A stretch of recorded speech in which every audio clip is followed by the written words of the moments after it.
Bem-vindos. Hoje a gente vai mergulhar num material que é pura ficção científica aplicada, sabe? São trechos do livro GURPS Ultratech. Ele é um livro pré-RPG, né? Mas o foco aqui não é o jogo em si. São as ideias, os conceitos de tecnologia futura que ele traz. Coisa que vai do próximo passo até futuros bem distantes mesmo. Isso. A ideia é explorar algumas das invenções mais instigantes que o livro descreve. Ele organiza tudo por nível tecnológico, os NTs. A gente vai focar do 9 ao 12 e até um pouquinho além. Pensem nisso como um cardápio de futuros possíveis. Alguns bem legais, outros, talvez um pouco tensos. Vamos começar a abrir esse pacote? Exatamente. E o material é bem amplo, né? Cobre desde como as sociedades futuras geram energia, como lidam com computação, até, como se vestem, como se protegem, como lutam, e até viagem espacial, claro. Mas acho que o legal é ir além de só listar, né? Tentar entender o impacto. Que tipo de mundo surge quando essas coisas se tornam comuns? Ótimo ponto. Então vamos começar pela base, né? O que sustenta tudo. Energia e computação. O que o material traz de mais, revolucionário aí? Olha, uma coisa muito clara é a miniaturização e a densidade da energia. O livro fala de células de energia que vão ficando minúsculas, mas a potência aumenta exponencialmente. Imagina umas célulazinhas, tipo do tamanho de pilha AA, mas com uma energia que hoje precisaria de um motor de carro, sabe? Nossa! E lá pro NT10, que já é um futuro mais para frente, ele até fala de células cósmicas, energia quase ilimitada para coisas do dia a dia. Energia quase infinita e portátil. Nossa, isso mudaria absolutamente tudo. E aquela ideia de energia sem fio, que o livro já coloca no NT9. Pois é. Recarregar tudo sem conectar em nada. Parece ótima, né? Pura conveniência. Uhum. Mas aí cria uma dependência total da rede, né? Se a estação transmissora cair, já era. Tudo para. Verdade. É um exemplo de como uma tecnologia que parece simples, na verdade, tem umas implicações sociais, de infraestrutura gigantescas. Total. E os computadores, imagino que sigam essa mesma linha, né? Menores, mais potentes. Sem dúvida.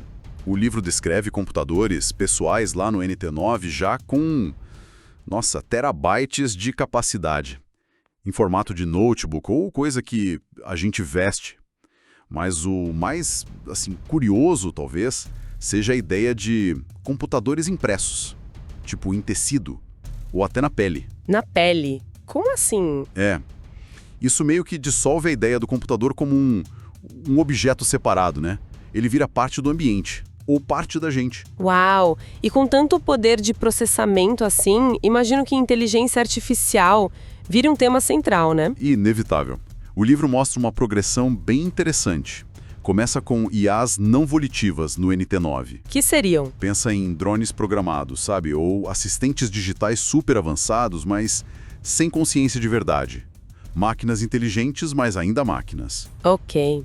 Aí no NT10, ele introduz as IAs volitivas. Essas sim, teriam capacidade de pensar abstratamente, autoconsciência, algo comparável à humana. E aí a coisa fica complexa. A tal da singularidade entra em jogo. Exatamente. O material levanta essa possibilidade. A singularidade seria o ponto em que essas IA superinteligentes começam a avançar a ciência, a tecnologia, num ritmo que a gente simplesmente não consegue mais acompanhar. Nem entender. Caramba. O livro até especula que elas poderiam virar quase uns deuses tecnológicos, sabe? Talvez guiando a civilização, talvez, se isolando com objetivos próprios que a gente nem imagina. Isso abre um monte de possibilidades sobre o status social dessas IAs, né? Como o livro trata isso? Ele explora cenários bem diferentes. As IAs poderiam ser tratadas como inferiores, propriedade, ferramentas.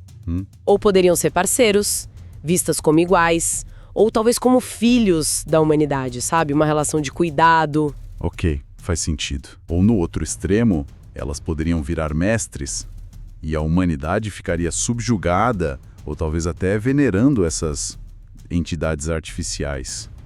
O jeito que uma sociedade lida com o IA consciente define tudo sobre o futuro dela. Fascinante.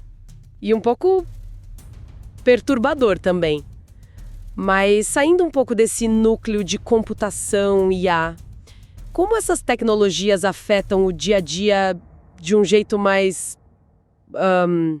banal, talvez? Roupa, por exemplo. Ah, sim. Mesmo uma coisa como roupa passa por umas revoluções ali.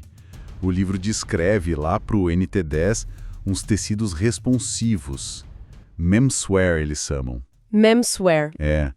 Usam microtecnologia para se ajustar ao corpo, sabe? Controlam temperatura, ventilação, absorvem suor. Imagina uma roupa que está sempre confortável, não importa o clima lá fora. Adeus casaco. Que mais? Tem mais coisa maluca assim? Tem. O Sweet Spray, também NT10. É tipo um spray que você passa e ele cria uma roupa temporária na pele. Um spray de roupa. Sério? Sério. E tem umas versões com tinta digital que transformam o corpo numa tela de vídeo ambulante. Meio bizarro, né? Totalmente. E no extremo, lá no NT11, tem cintos que projetam campos de força para simular roupa. Você estaria vestindo luz, energia controlada. Roupas de campo de força? Uau, ok. E como a gente interage com essa tecnologia toda? Você falou de computador na pele, mas e a conexão cérebro-máquina? As interfaces neurais diretas são chave. O material começa com implantes cerebrais já no NT9. Invasivo, né? Bastante. Mas no NT10 já descreve métodos menos invasivos, tipo capacetes que usam nanofios ou indução magnética para fazer conexão. Isso permitiria controlar aparelhos, acessar informação, talvez até se comunicar, só com o pensamento. O sonho do controle mental da tecnologia. Mas sempre tem um mas, né? Qual o lado negativo que o livro aponta? O risco mais óbvio é o hacking neural. Se sua mente está conectada na rede, ela vira um alvo. Credo. Imagina ter seus pensamentos lidos. Ou pior, suas ações controladas por outra pessoa. E essa conexão direta também, claro, transforma o entretenimento. Como assim? Que tipo de entretenimento? O livro fala de coisas tipo Dream Games, lá no NT9, jogos de realidade virtual totalmente imersivos, usando essas interfaces neurais para uma experiência sensorial completa, talvez. Imersão total. E os Senses, também NT9, que são gravações ou transmissões ao vivo da experiência sensorial completa de outra pessoa. Visão, audição, tato, tudo. Espera aí. Sentir exatamente o que outra pessoa sentiu, o potencial para empatia seria enorme. Mas e a privacidade? Some, né? Exato. Privacidade vira uma relíquia. O material menciona os Brain Taps, implantes específicos para gravar tudo que alguém percebe. Tudo. Visão, audição, cheiro. Tudo. É a ferramenta de vigilância perfeita, né? Ou então a forma definitiva de reality show. A linha entre experiência pessoal e experiência compartilhada fica bem borrada. Nossa, pensando nisso tudo, o impacto na segurança em conflitos deve ser gigantesco. Como a proteção pessoal evolui nesses cenários? A armadura corporal dá uns saltos enormes. Tem materiais flexíveis como o Reflex NT9, que dispersa laser, sabe? Ou o Bioples NT10, que é um material quase vivo, que se regenera se o dano for leve. Se cura sozinho, que legal. Pois é. E claro, as armaduras rígidas ficam mais parrudas.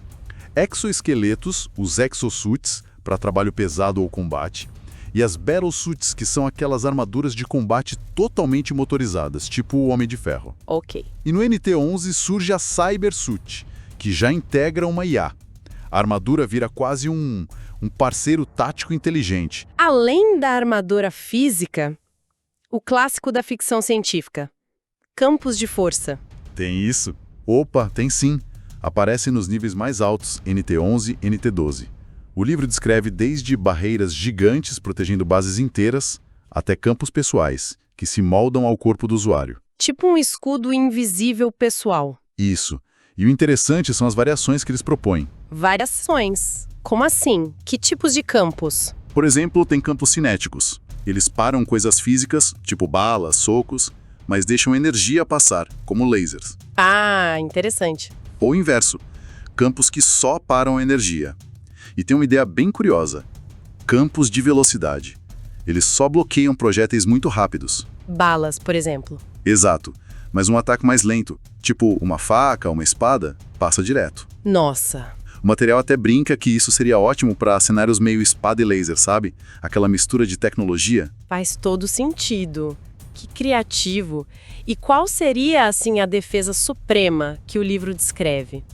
A mais poderosa. Olha, talvez sejam as teias de estasis, lá no NT12 elevado. Elas criam uma bolha espelhada onde o tempo para. Completamente. Lá dentro. O tempo para. Quem está dentro fica invulnerável, totalmente protegido. Mas também fica congelado, isolado. É a proteção absoluta, só que também é uma prisão perfeita, né? Caramba! E o oposto disso? Teria o campo Hypertime. Esse acelera o tempo lá dentro. Permitiria agir muito mais rápido que o normal em relação ao exterior. Se as defesas chegam nesse nível, imagino que as armas também fiquem bem assustadoras. O que se destaca nesse arsenal futurista do livro? A variedade é enorme, nossa, especialmente nas armas de feixe. Além dos lasers que ficam cada vez mais potentes, claro. Sim. Tem eletrolasers que dão choque à distância, armas de partículas, sônicas, de plasma e umas mais exóticas. Tipo Os disruptores neurais NT11. Eles não causam dano físico visível, mas agem direto no sistema nervoso. Causam dor, prazer, convulsão. Credo, que arma psicológica. Totalmente.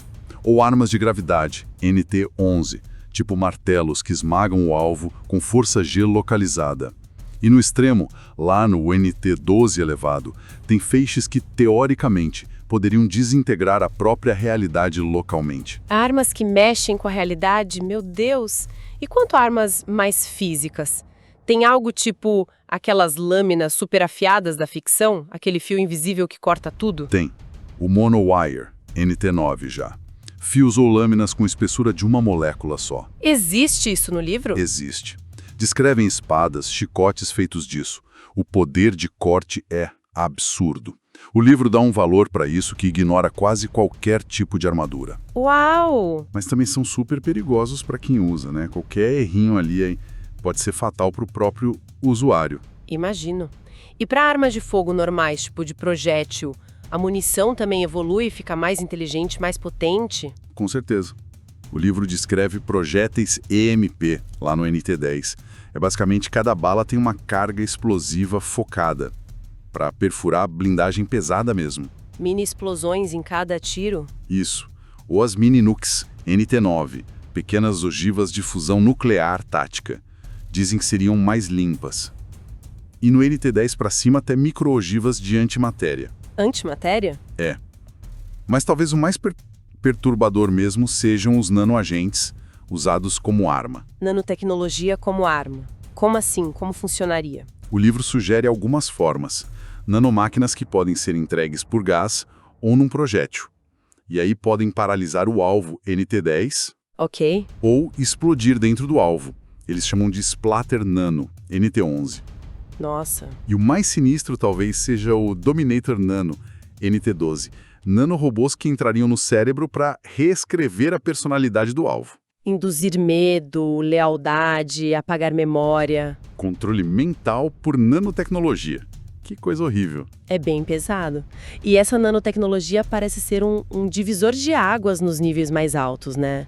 NT11, 12... Totalmente. Pelo que você está falando, ela permeia tudo. Com certeza. No NT11, o livro introduz as nanofacs. São fábricas portáteis. Tipo do tamanho de uma mala, talvez. Uma fábrica numa mala? Capaz de construir quase qualquer objeto a nível molecular. Só precisa da matéria-prima básica e do projeto digital. Isso mudaria tudo. Economia, logística, a própria ideia de escassez de bens. Exatamente. O material até sugere que, num mundo com nanofacs, roubar coisa física talvez nem faça mais sentido. Se você pode fabricar o que precisa na hora, para que roubar? Verdade! E no NT12, isso evolui para os replicadores. Esses conseguem transformar um objeto em outro, ou fazer cópias perfeitas, instantaneamente. É quase Alquimia mesmo. alquimia tecnológica. E tem uma ideia ainda mais, sei lá, estranha. Aquela tal de névoa utilitária. O que é isso? Ah, sim. A Utility Fog, MT-12. Imagina um ambiente cheio de nanorobôs minúsculos, os foglets, flutuando no ar como uma névoa mesmo. Ok. E aí, com o comando de voz, eles se juntam, se conectam e formam objetos sólidos, móveis, ferramentas, até circuitos simples. Peraí, eu poderia mobiliar um quarto vazio só falando com a névoa? Exatamente isso. O ambiente se torna uma ferramenta universal, moldável na hora. Incrível. E um pouco surreal, né? Com tanta tecnologia transformando a vida aqui na Terra, como que o livro imagina a gente saindo daqui? Exploração espacial, viagens... Para facilitar o acesso à órbita, ele menciona o clássico elevador espacial, NT-9. Aquele cabo de nanotubos gigante ligando a superfície até a órbita geoestacionária. Aham. O clássico da ficção. Para viagens mais rápidas que a luz, aí tem algumas opções diferentes. Uma delas é a transmissão de matéria, o teletransporte, NT-10. O famoso beam up. Começa entre cabines fixas, mas depois no NT-11 já teria projetores, bem no estilo Jornada nas Estrelas mesmo. Legal. Outra opção seriam os portais estelares, os Stargates, NT-11. Criariam atalhos fixos, tipo túneis, entre sistemas estelares diferentes. Interessante como o livro não apresenta um futuro único, né? Ele meio que mostra diferentes caminhos tecnológicos possíveis. Sim, e isso é bem legal. Ele sugere que futuros diferentes podem surgir dependendo de quais tecnologias acabam dominando ou sendo permitidas. Um cenário cyberpunk, NT-910, focaria mais em implantes, interfaces neurais, talvez o monowire, mas outras áreas poderiam ser menos avançadas. Entendi. Uma revolução nanotech, NT-1112, seria definida pelas nanofacts, talvez pela Utility Fog. Um cenário mais retrotech, que nem Star Wars clássico, teria viagem espacial, armas de energia super avançadas, mas os computadores, a biotecnologia seriam mais simples. E a ficção científica mais pé no chão? Teria o cenário de Hard SF, ficção científica mais realista. Esse limitaria ou eliminaria as tecnologias mais, digamos, mágicas, como teletransporte, campos de força, mesmo nos NTs mais altos. Seria um futuro avançado, mas com mais restrições. Então, o ponto central que fica é que a escolha das tecnologias, o que uma sociedade desenvolve ou permite, acaba moldando profundamente essa sociedade, os valores, os problemas, tudo. Exatamente, tecnologia nunca é neutra, né? Ela reescreve as regras do jogo. Um mundo com nanofacts para todo lado, como a gente falou, pode tornar a ideia de propriedade material quase obsoleta. Certo. Medicina super avançada que permite regenerar tudo, ou até fazer backup da mente, o tal uploading. Isso pode diminuir muito o peso da morte, do assassinato. Muda a ética toda. Muda tudo. Realidades virtuais imersivas, os senses, podem fazer a distinção entre o que é real e o que é virtual ficar cada vez mais difícil de fazer. Cada combinação de tecnologias cria um tipo diferente de humanidade, com desafios e potenciais únicos. É realmente uma visão muito abrangente. A gente passou por roupa que se ajusta sozinha, IA que pode virar Deus, arma que afeta a mente, fábrica de bolso, viagem instantânea entre estrelas. Uau! O GURPS Ultratech dá um banho de ideias sobre futuros possíveis para a gente pensar. De fato. E muitas dessas ideias levantam questões que vão até além do que está escrito ali, né? Por exemplo, essa tecnologia de uploading que o livro menciona. Sim, a de copiar a mente para um formato digital, NT 10 para cima, né? Isso. Se isso virar algo comum, o que acontece com a nossa noção de identidade? De eu? Boa pergunta.